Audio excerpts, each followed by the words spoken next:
Well, good afternoon, everyone. Thank you for joining us today. We're glad to be here with you as we investigate no inventory and no problem with Mr. Jim Bopp. My name is Bill Kennedy from the New York MBA's Education Committee, along with our Education Committee Chairperson, Miss Elizabeth Cheney. And we have the President of the New York MBA and the Vice President of the New York MBA are Mike Pulver and Sherry Eccles. And along today, we also have our Executive Director, Joe Culver. So it's going to be a great day with Jim. Before we get started, a few quick housekeeping notes. Please use the chat to notify us of any technical issues you may have. And during today's webinar, all lines are muted except for our presenter. Throughout the session, you have the opportunity to ask questions. Please do so using the chat, and we will address all the questions we can. And we'll be sharing the presentation slides and relevant resources with you after the webinar. Always stay connected with the New York MBA. We're on LinkedIn. Our website is nymba.org, and our YouTube channel is where we post the recordings of sessions like this one. It'll be on in a few days, and that's at New York Mortgage Bankers Association. Always please keep in touch with the Mortgage Action Alliance. It's easy, it's free, and it's a way to stay informed on legislative issues that impact our business. And I just want to keep you alerted to what's coming up with our Education Committee and our Affordable Friday Committee. On Friday, April 18th, Sherry and Brian will have Earth Visions on. And then Tuesday, April 29th, we'll be back with Jackie Gralchik, and she'll have another 10 on Tech session. So that leads us to why you're here today. No inventory, no problem with Mr. Bopp. So Jim is a vice president of national renovation lending at Planet Home with over 25 years of experience. And I want to check into that, Jim. It's got to be more than 25 years in retail, wholesale, and correspondent lending. He specializes in new construction, FHA 203Ks, and Fannie Mae homestyle lending. He is a founding member and past president of this organization, an MBA ambassador to New York State, a member of the State and Local Regulatory Committee and the Mortgage Action Alliance. And he's a scratch golfer who happens to be a New York Rangers fan. So, Jim, without further ado, please take over and inform us of what you got today. Thanks for the handoff, Bill. And the only thing scratching about my golf game is when I scratch my head with what just happened to the ball I hit. But we'll talk about that another day. Really appreciate the New York MBA for reaching out to me and give me an opportunity to go over the product and the thing that I'm passionate about, which is renovation loans. Today's presentation, as you can see, labeled no inventory, no problem. You know, I was having a little debate in my mind if I have another presentation called Replace Refis with Renovation, but we'll hit on that refi market or renovation as we go through this presentation. So without further ado, the number one message for today is that there's plenty of housing inventory available, but it is either not in move-in ready condition or it's not being listed because there's nowhere to move up to. So as I just mentioned, you know, I've been watching the numbers closely here at Planet. We're still, even though renovation loans are typically a purchase money product, I think we are seeing about 35% refi still, even in this market, because even your move up borrowers are finding it hard to find a place to move up to. So it's an interesting phenomenon. Yeah. Typically doesn't happen.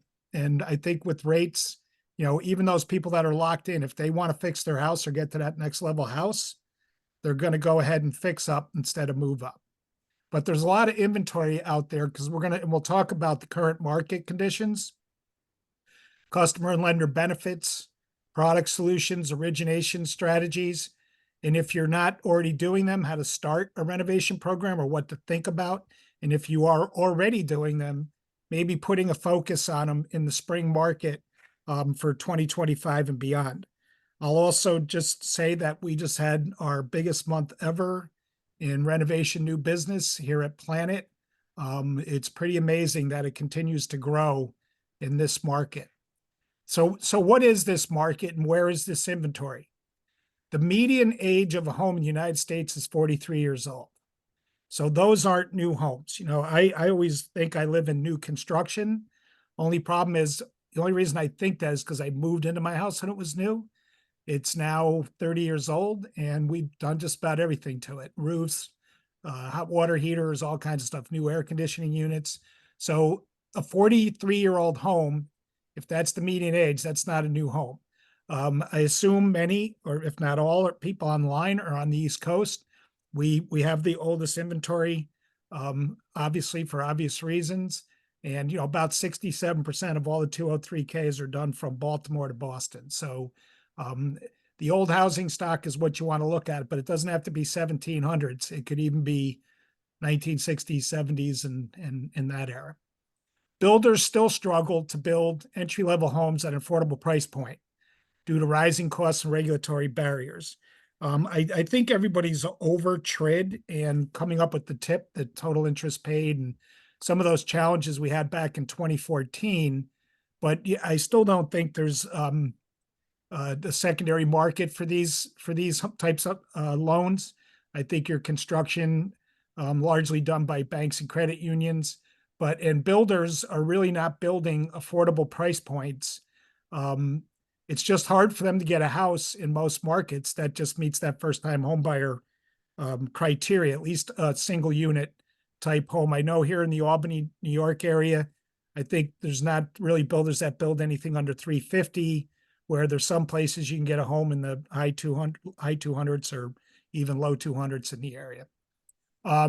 This little bullet here, I almost changed this for today because there's new numbers out.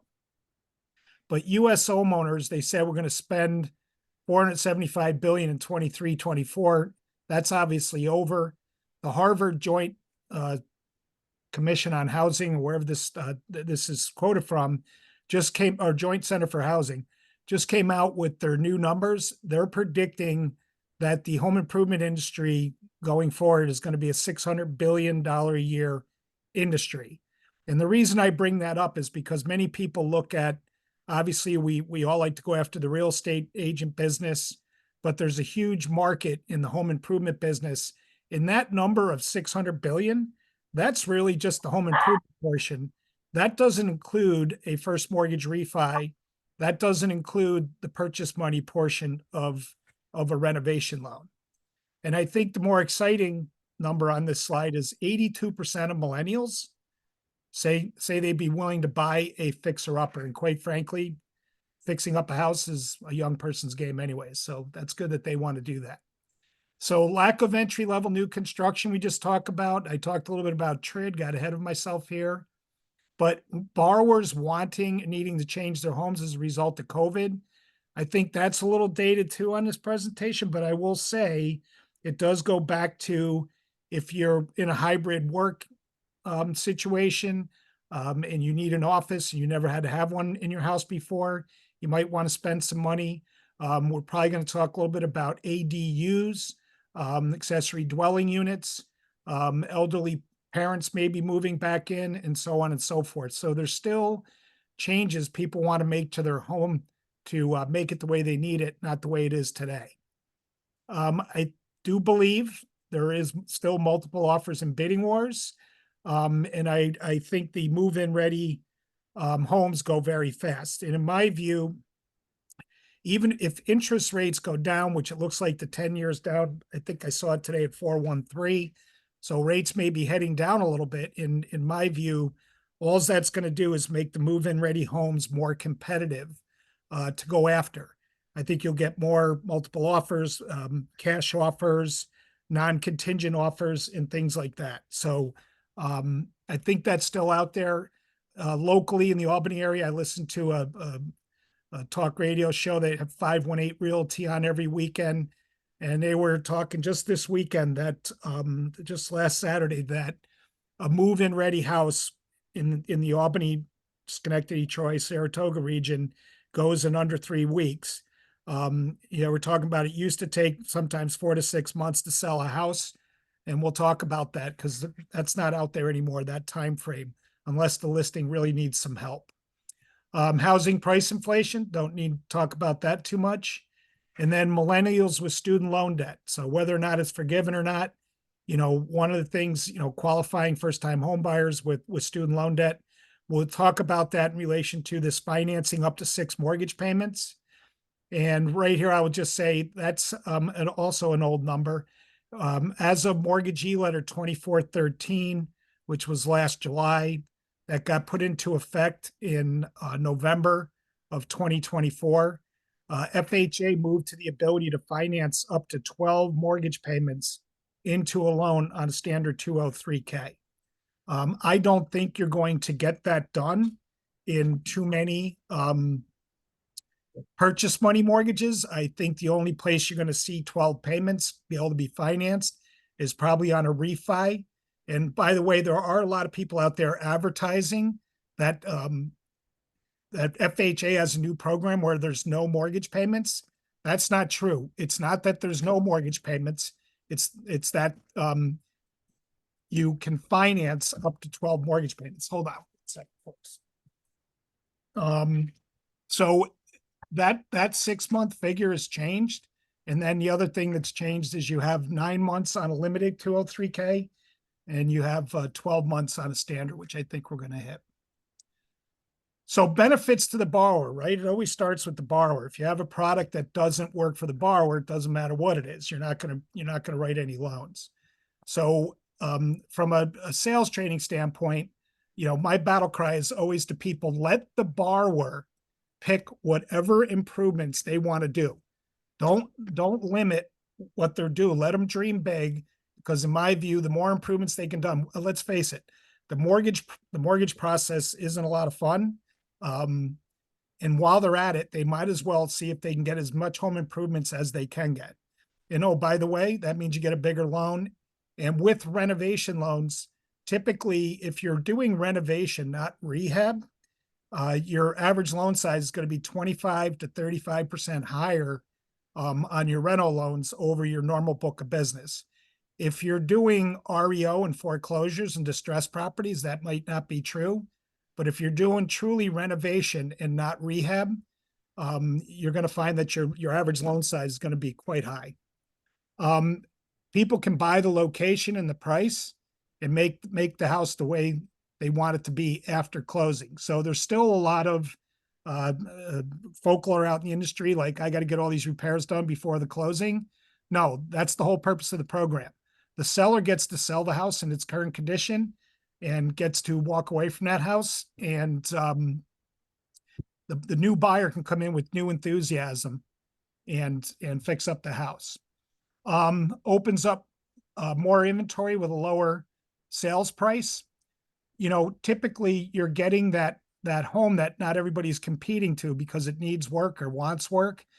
You're getting that real estate at a discount.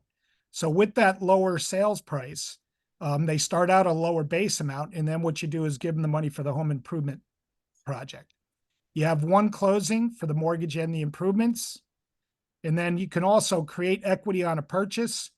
Because if you put together a good, solid plan that's somewhat conservative, and you add it to the purchase price, sometimes when they're done with the loan, they actually have some instant equity there. And on the refi side, just talking about refis, we had 2 refis I saw last month here where we were doing Fannie Mae home styles on 3-unit properties where owner occupants were fixing up the units, either to fix up their own unit or fix up the tenant's unit so they could charge more rent. You're seeing both of those loans, 2 loans that I saw, quite large loans, $1 million each, because they were 3 units, in markets where that's pricey. Both those LTVs were under 80%. So a really great loan to make, no MI, something that's really going on where people are fixing up their homes. And sometimes they have 100 of those 2 loans in particular. The reno budgets were about somewhere between 150 and 250. And a lot of times people don't have that equity to get the cash out to do everything they want to do to their house. The beauty of borrowing off of the as improved value is you create equity that's not there to some extent. Advantages for lenders. Oh, and I'll just say one more thing on that equity. If you're a bank or a credit union or any company that offers equity loans, if your borrower's stated purpose is cash out for home improvements and they can't get enough equity out to do what they want, a nice thing to do is counteroffer that loan potentially with a renovation loan where you're going off the future value, not the lower value. Differentiate yourself from or eliminate the competition. I think everybody on the phone, no matter what market you're in, there can be as many as 35, 40, 50 lenders in a market of all different shapes and sizes. In most markets, we only find there's 2, 3, maybe 4 lenders that actually take the time, effort, and energy to learn renovation, master it, and do it. So if you're not doing it, if you're not one of those 3 or 4, if you get into it, you put yourself in a smaller competitive pool than just competing for, FHAs and conventionals and VA loans. Attract and retain realtors, builders, and remodelers, and top mortgage loan officers and branches. So just in order, real estate agents, we're going to talk about that concept. Builders and remodelers, we already talked about the size of that market. To be honest, when I was a originator myself, I didn't call on real estate agents. I only called on the home improvement industry. So there's a good business to go after there if you're looking for new things to put into your 2025 business plan. And then some loan officers and some branches, if you're a recruiting manager out there, they won't move to a company unless they have renovation if they're used to having it. So something to keep in mind in terms of offering a full product menu for your sales staff. For the realtors, they get to sell more homes with shorter marketing times and expense, and we'll talk about that marketing time as well. Close more loans. Almost every repair or improvement is eligible. So we'll talk about the difference between minimum property requirements and the stuff you can do with the conventionals, where you can get into a little bit more of the luxury stuff if you want to. And basically, if it adds value to the property. More advantages, these loans are less rate and price sensitive than your commodity products. And, I'm not saying rate and terms and fees are not important. Just saying that once you start talking about home improvements, you kind of move away from the conversation about having to have the world's lowest rate and lowest closing costs and things like that. And obviously there are some fees and some factors in the rate being a little bit higher and the cost being a little bit more. But if you're buying that home at a discount, then those numbers still may make sense. For the contractors, they get bigger projects and they know the money's in the repair escrow account. So, I just had it here happen to me personally. Had a contractor come over. We had a budget number in mind. I think the guy was 30-40% higher than what we thought the home improvements would cost. If you're needing financing, or if you have equity or cash and you get that sticker shock, what ends up happening is you end up just reducing what you're doing with the project, or maybe downgrading materials of what you really want. Where with a renovation loan, because you're going off future value, there's the potential to get everything you want. And that's an important point. Because regardless of that price increase, I think, unfortunately, I'm going to be paying that contractor more than I would have liked. So we'll talk a little bit here about defining a renovation loan. The technical definition, it's to fully disperse first mortgage based on the as completed appraised value. This is an important point. And, here at Planet, we're servicing several hundred renovation draw accounts at a time. And, a lot of borrowers get the feeling that I closed, I got this big pot of money, now I can just go do whatever I want to the house after the loan is closed. It's not a construction loan, it's not advances, it's disbursements. How to basically think about a big repair escrow holdback. And then the plan is based, or the loan is based on the as completed, or ARV, as repaired value. And, a lot of people don't understand, you can't change the plan because we gave your plan to the appraiser, and this is what you need to do. If you want to do something after we're all done with this, you can go ahead and do it on your own time. But once we're closed, the repairs take place after the closing, and you need to get on the program with just doing what you planned on doing and not getting crazy. 9 to 15 months to complete the repairs. So I think I mentioned earlier, the limited 203K per mortgagee letter 2413 now goes up to 75,000 in your total renovation escrow account. That old number prior to November 7th was $35,000. When the number was $35,000, you could do about $30,000 worth of work. And when you rolled everything else into it, your repair escrow came up to 35. With the new rules, you're looking at about 66,000 and some change, up or down, depending on what else is going on with the loan, things like contingencies and permit fees and other things that might be in the loan. But in addition to raising it to 75, FHA HUD said, hey, you know what? With a bigger budget, it might take us 9 months to get the project done.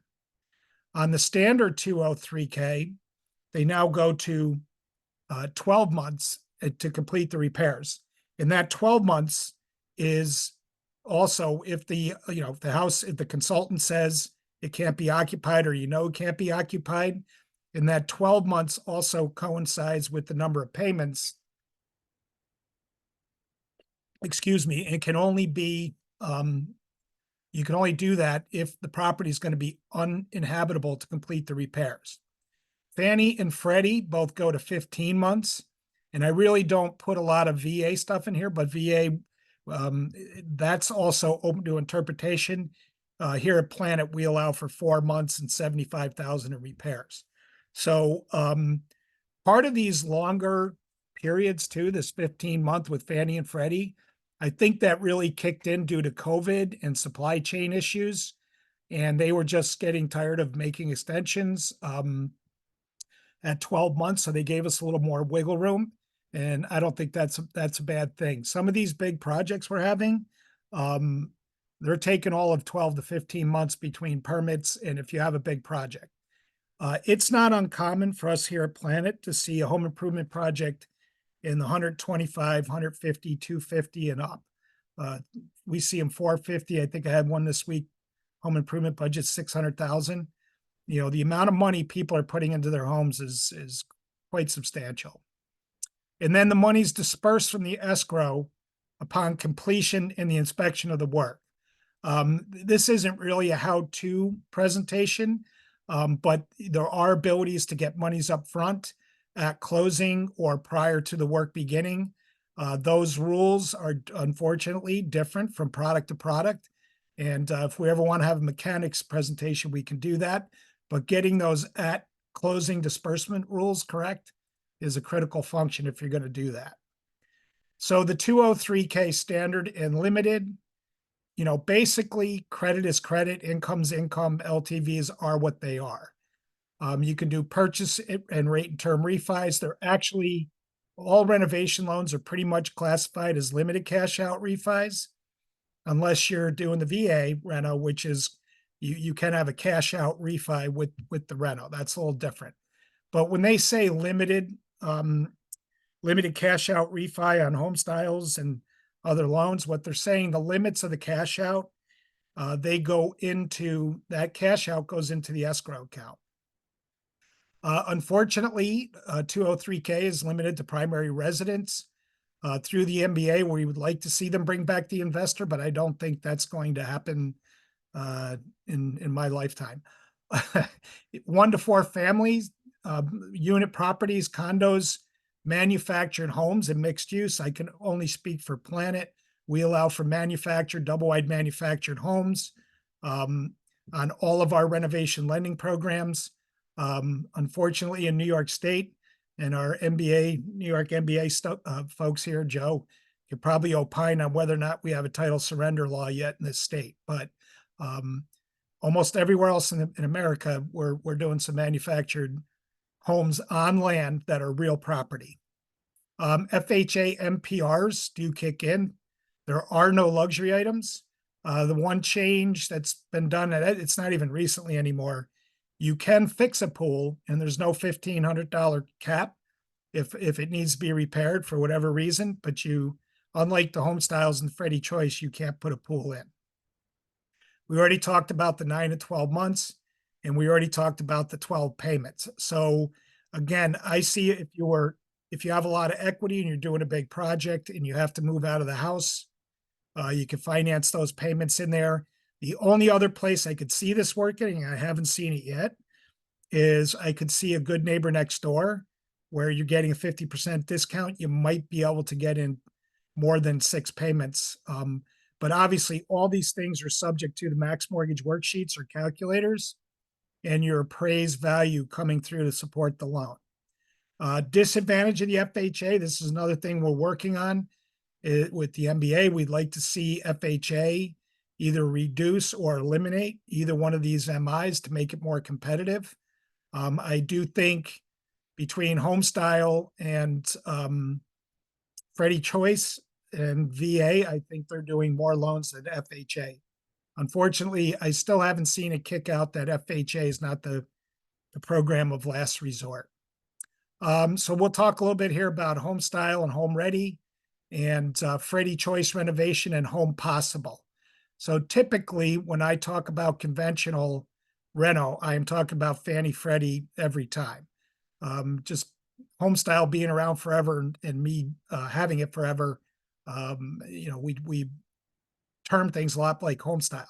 But these Home Ready and Freddie Choice, Home Possible, for those of us who are going to be up against a statewide CRA type bank examination and requirement, these are excellent loan programs to use as hands down CRA worthy loans, because you're talking about 80% of AMI if you're doing the Home Ready or the Home Possible.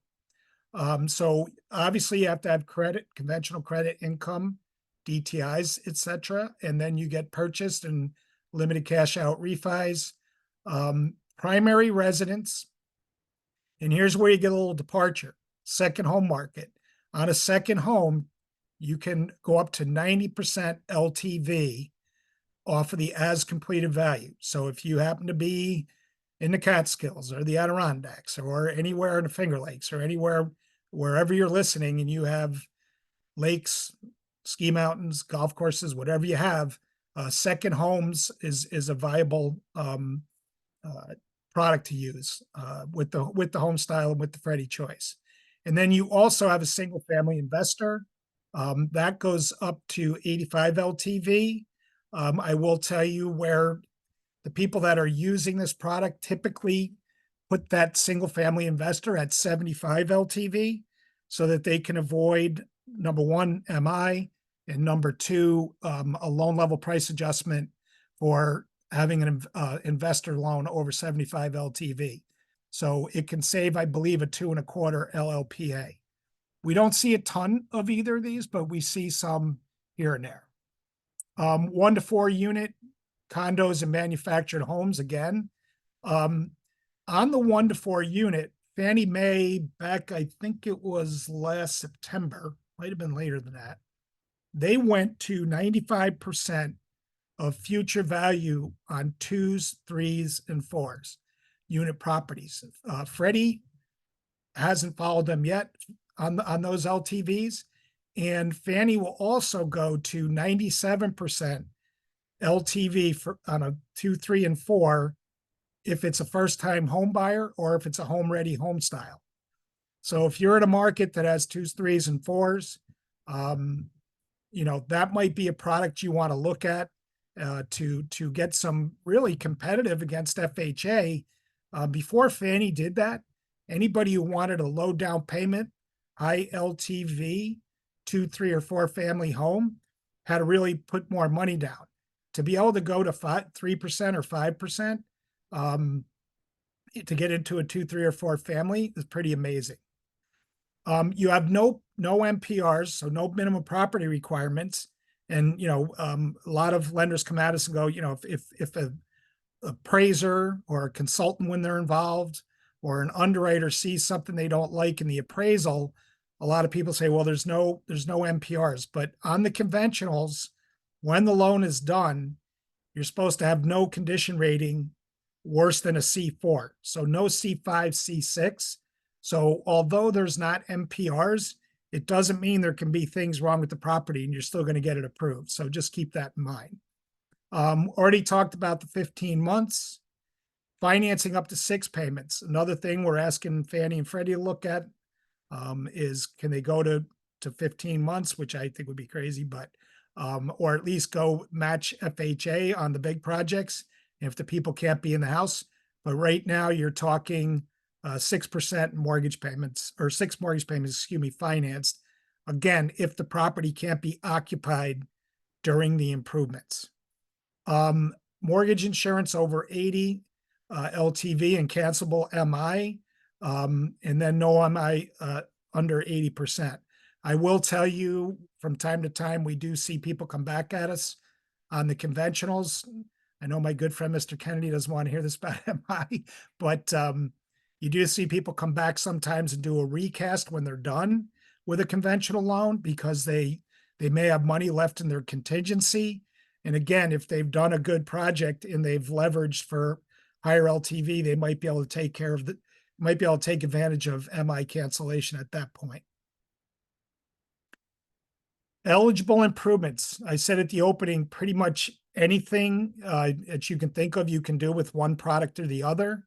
So the place to look for the best value, however, is additions, expansions, unfinished space. Home offices, we already talked about. Functional obsolescence and deferred maintenance. I would call that a reactive strategy, but if you're getting appraisals back on one of your loans and there's a problem with functional obsolescence, deferred maintenance, maybe failed inspections of some kind, a good place to start your renovation lending loan if you're not already doing them is to save a loan by going back to the homeowner and saying, hey, you got these issues with the house. Let's get a home improvement plan and let's save your loan. Kitchens, baths, and floorings always bring back good dollars.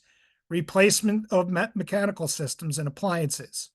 You know, new air conditioners, new hot water heaters, new furnaces, things like that.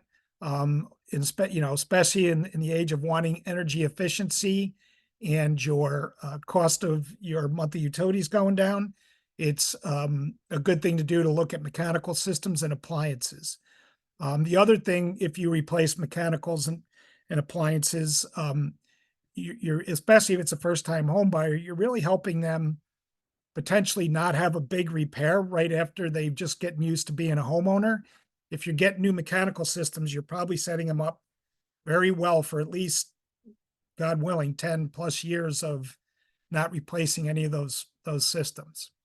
Roofing, siding, windows, decks, garage doors, repair or install swimming pools, and then accessory dwelling units. Here in New York, I know the Governor Hochul has struggled to get a statewide ADU law because she's getting pushed back from local municipalities wanting local rule, and not everybody wants to have an ADU, but another huge market. We're seeing a lot of it. And in Massachusetts, I believe they recently passed a statewide ADU building code law. So accessory dwelling units are quite popular. On the FHAs, they need to be attached or the conversion of an existing structure. Just being my local market, the city of Troy, the mayor there wants to have 25 ADUs built in Lansingburg on top of garages and carriage homes in the alleyway system. So it's pretty popular stuff too. And part of that is because FHA allows you to count some of the rental income as well. So nice little niche business to go after. So if you're gonna go like, where do I find these loans? My suggestion, and I've been beating this drum for a little over 2 years now. And again, here at Planet, every year we've had double-digit growth in reno. I'm not going to say everything we do has had double-digit growth. And it's not that we're doing anything special. It's just that there's not enough inventory. So I would encourage loan officers to look at their 45 plus day and 60-day old pre-qual pipeline. And that could be either your first-time home buyer who's struggling to compete against cash offers. and to compete against overbids and appraisal waivers and inspection waivers. Or it could be your move-up buyer that's in your pre-qual pipeline, and again, is looking around and going, I don't see anything that's that much more affordable to move to. The math doesn't make sense, so why don't I just fix up the 2 or 3 things I don't like about my current house and just stay put? So great place to look for potential people who you can say, hey, I know you're struggling to find a home. Have you considered a fixer upper or a handyman special? And we'll talk about these words in a minute. And then once you have that established, then I would go to your real estate agents. And again, I don't know every market if everybody here is on the phone, but if houses are selling in 24 days, all 4 counties around the Capital District, the average days on market is under 30 days. So if they may have to look at a fixer upper or a handyman special in order to get into a house, I would go after the real estate agents and say, hey, do you have any listings that are 60 or 90 days old? And marry up that person who's looking for that bargain home with that agent that has a listing that's a little tired. The only other thing that could be happening with that listing is, other than maybe being out of date or needs some work, is if the agent put a big number on it just to get the listing. And now we're going to go into a bunch of just reduced mindsets to find the market and the right price point to sell it. Top agents and offices you have or are trying to capture. When we get to this next slide, we'll talk about that a little bit more. But this is a great, having renovation loans and helping an agent sell a slow moving listing is a great way to win favor with the agent and maybe get a new one. And if you have a top agent and you're not doing renovation loans, one of your competitors might elbow their way in there by selling a listing using a niche product like 203K Homestyle or Freddie Choice. First-time home buyers, renters, and millennials, think also about the fact that you can finance payments. So if you're targeting the renter market, or folks are going to have a rent payment plus a mortgage payment, your ability to finance some payments while they stay in their apartment or wherever they're at, and they can cover their current housing expense and have their mortgage payments taken care of all in one stroke, that can be a great thing to do as an origination strategy. I think we talked about decline cash outs. We already beat that one up. We talked about home improvements. Do not overlook well drillers and excavators and septic companies. Personally, when I was originating, I had 3 well drillers. They were probably good for a loan or 2 every month between the 3 of them. If somebody doesn't have water at their house, or if they just want to really improve the value of their home, putting in a drilled well versus some other type of well can be a big thing. And if somebody has a septic that doesn't work, that obviously needs to be replaced. And so on that real estate show last weekend, they were talking about a raised engineered septic system. They're $28,000 for this one they were quoting on this show. So I know in most places in the country, a new septic is well into the $20,000 range typically. And then if city water or city sewer is coming down the street, you can finance hooking up to a city water, city sewer, because again, that's going to be something that's going to enhance the value of the home. HVAC appliances, mechanicals, and solar. We already talked about that. We didn't talk about solar. I will just say on solar,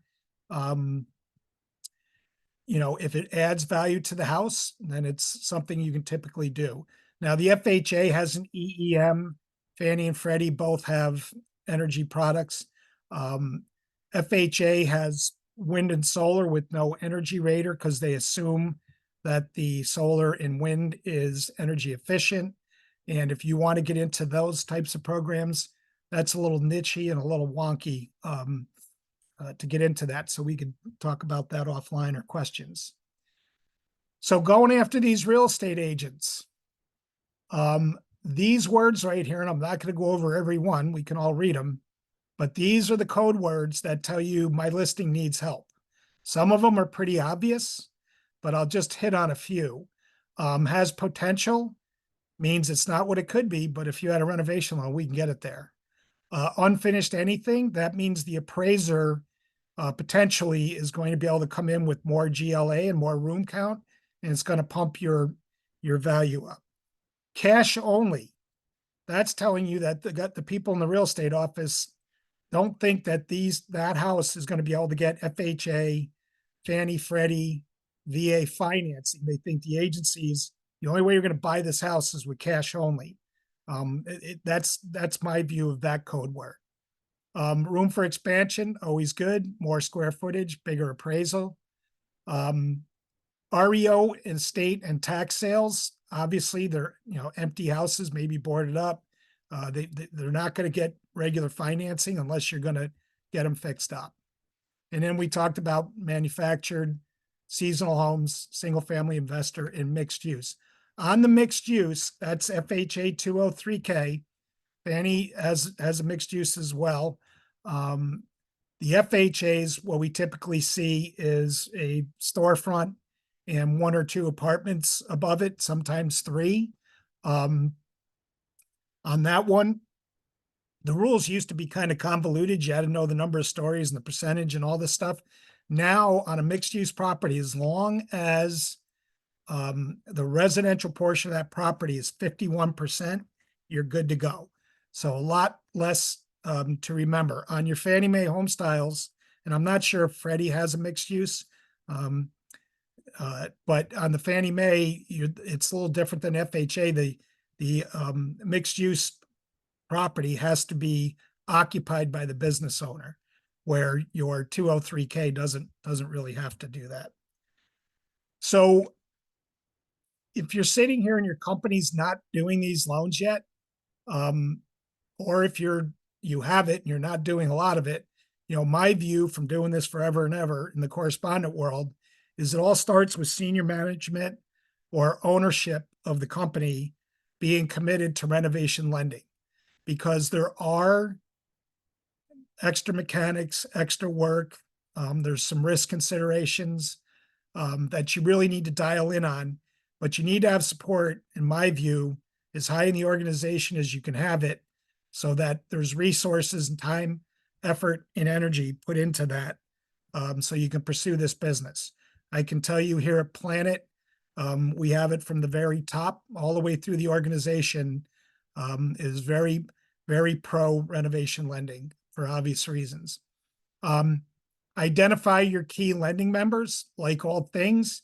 I shouldn't say like all things, but you can do the specialist route or you can do train everybody route, but you should have key people and you should have 2 of everything that can touch a renovation loan and make it go from origination to closing, in all areas: processing, underwriting, post-closing, closing, disclosing, all those things.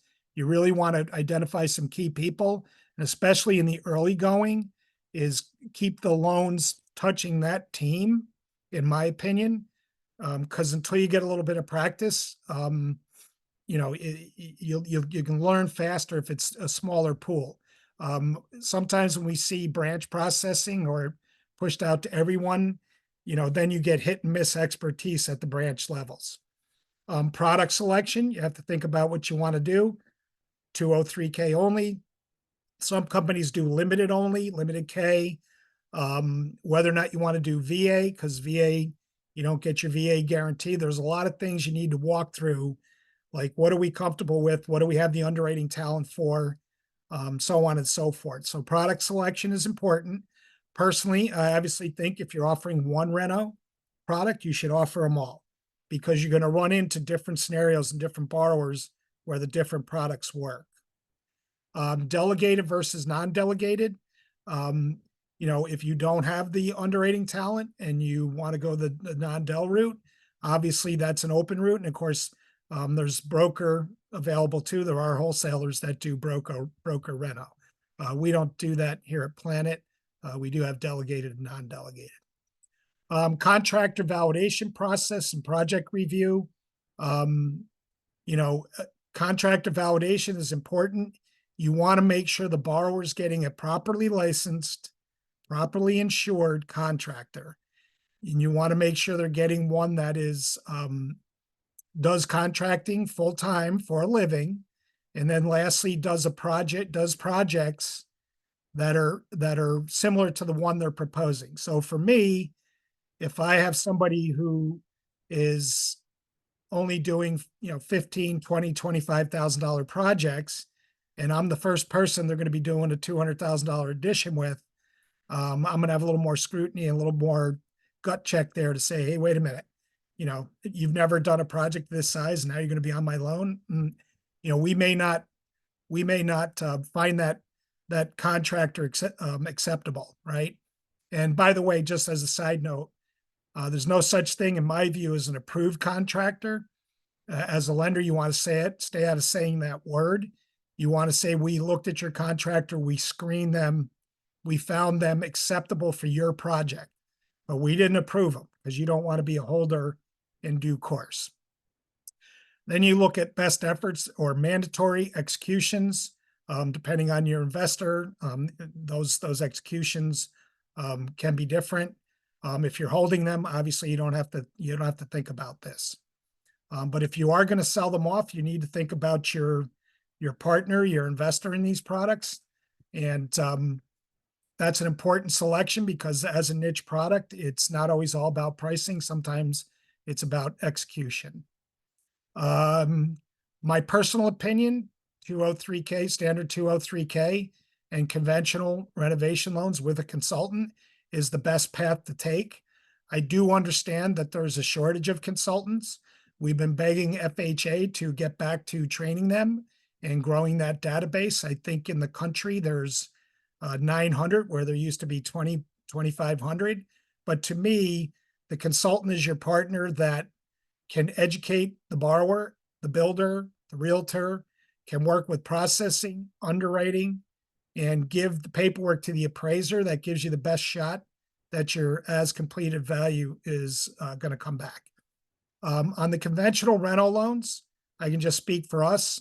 When 203K went to 75,000 with no consultant required unless it's structural, we did the same thing with all of our conventional loans. So we have an overlay for consultants on any repairs over 75,000, or if it's structural, I don't care if it's 8,000, we're going to get a consultant. You want to do your operations and underwriting walkthrough. My experience, I can tell you what we do here. When we get a new company wants to do business with us, we start with ops and underwriting because we don't want to put a product out there that gets originated, it comes in, and then all the oars come out of the water. So I recommend you do your operations and underwriting, make sure everybody knows what you're going to be doing. And then you can go to loan officer product and process training. And I would build it slowly and confirm everything's working before you do a sales and marketing strategy. I have seen companies, get into reno and then, want to put out a big marketing push. They get a bunch of reno loans in, and then the wheels come off the bus, and it's not a good thing because it's hard to get that customer confidence and loan officer confidence back. Your TRID issues, get all the fees on your LEs and CDs. It's basically step one of the 203K calculator, C section of the home style. The one tip we give everybody is as your loan goes through the process, every time you get new numbers, go back in and check those calculators and max mortgage worksheets. And if you need to issue a revised LE from a bona fide change of circumstance or an initial or final CD, every time something comes back, contractor's estimates, SOR, or appraisal, go back in, revisit those calculators, revisit those disclosures, because you don't want respicures. Max mortgage worksheets and calculators on the HUD website, fees in step one, as I was saying. The good news is on the Fannie Mae Homestyle, if you don't have it, we can get it to you. Again, back in September of last year, they created a fillable, calculating, and intuitive worksheet. And from an origination standpoint, if you send your production staff, your loan officers, branch managers to the HUD.gov calculator or use that Homestyle worksheet, you're going to get your loan correctly. Not going to speak to how you get those loans into your LOS because everybody's different, but those worksheets and calculators are critical. Let me see, Fanny Home Style. There you go. We beat up those topics on this slide. So back to best practices one more time. Use a consultant. The other thing about consultants I would tell you is some consultants are willing to, one, come to your company or do a presentation for your loan officers. And some consultants are willing to go out and do joint real estate agent presentations. If you have a consultant that can do that or wants to do that and is going to help you grow your program, that's great. And hopefully in every market, like every other vendor you have, that you have two consultants that are taking care of business for you. In terms of an investor, you want flexible operating templates so you can build your program the way you want it. One that'll help you build and grow your volume, minimize your risk, and completing projects and creating satisfied customers, because that's what it's about. Doing them well, getting repeat business. And Bill, I think we're ready to open up for any Q&A.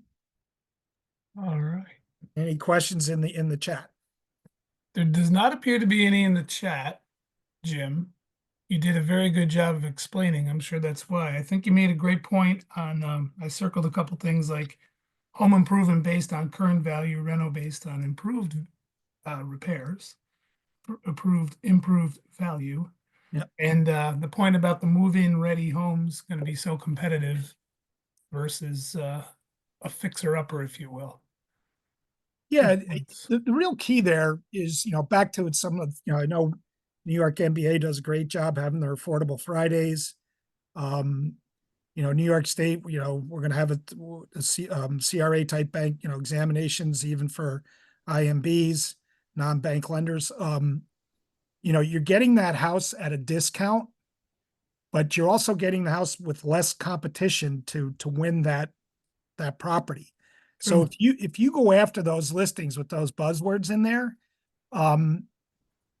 let's just say 15 people see the house on a weekend. Only one of them is going to get the house, right? So now you got 14 people. If you have a renovation plan out at the open house, then now you have 14 people who are starting to think about reno. And it's not for everybody. You approach people if they, what I tell people in more loan officer training is give the borrowers the FHA 203K borrower's acknowledgement form or the Fannie Mae consumer tips form. They're both one pagers. And you say, this is what these programs are like. If you don't like something on this form, let's not do this loan together. And same thing with contractors. A lot of contractors, I need this, I need that. Well, then this isn't a project you should tackle then. Jim, I know you're a national company. What's your personal footprint? National. It is, okay. Yeah, and pretty much everything. We do have an additional renovation AE. We just added a brand new renovation sales associate position that started a couple days ago, last week, because our business is growing. But anywhere in the United States, including Alaska and Hawaii, right now we're not doing them in Puerto Rico. Kind of a crazy thing is Puerto Rico does more 203Ks every month and every year than Chicago and Newark combined. Whoa. But I think that's due to Mother Nature and hurricanes blowing through there every 2 or 3 years. Yeah. And you had a quote on where the majority of the business was from earlier. Can you say that one again?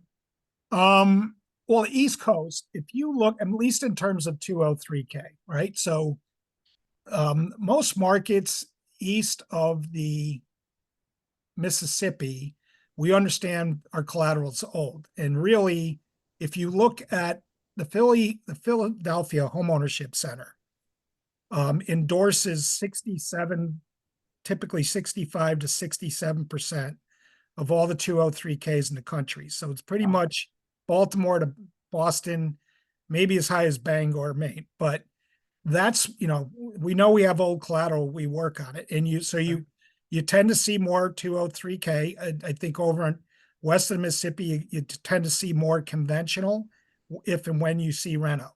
Next HOC is Atlanta at about 17% roughly. And then Denver and Santa Ana combined pick up whatever's left, like 10%. So, 7 to 10%. So, you know, not knowing, I'm not looking at the attendee list, this is a New York presentation. The one thing I would tell you is where you see renovation loans or where you see consultants, that's telling you that's where renovation loans are done.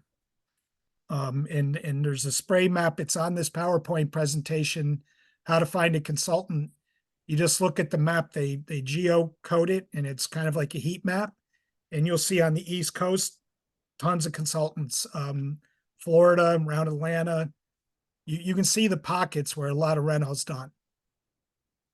And Was it- as you say, I've heard you advertise for that job too, for the inspectors. Well, we wish FHA would, or HUD would, get back to growing and educating consultants. On the conventionals, you can use companies such as Land Gorilla, Granite Management. There's a company called CFSI. There are companies that do construction cost estimating and then inspecting. And when I describe the consultant's position, I basically say on the front end, to me, they're construction cost estimators, which again is a big assist to processing and underwriting and to Right. the appraiser. But on the back end, they're field service reps. So after the loan closes, they're the boots on the ground that are going to go out there and get the money out of the escrow account. So to me, they're invaluable. And listen, I get it. Some stuff you don't need them for, but Right. when you have a complex project, or if you're processing or underwriting that loan and you're not comfortable that you're comfortable with the budget, the two things to me are is get an independent third party estimate or review of the estimate by a consultant in one of those companies.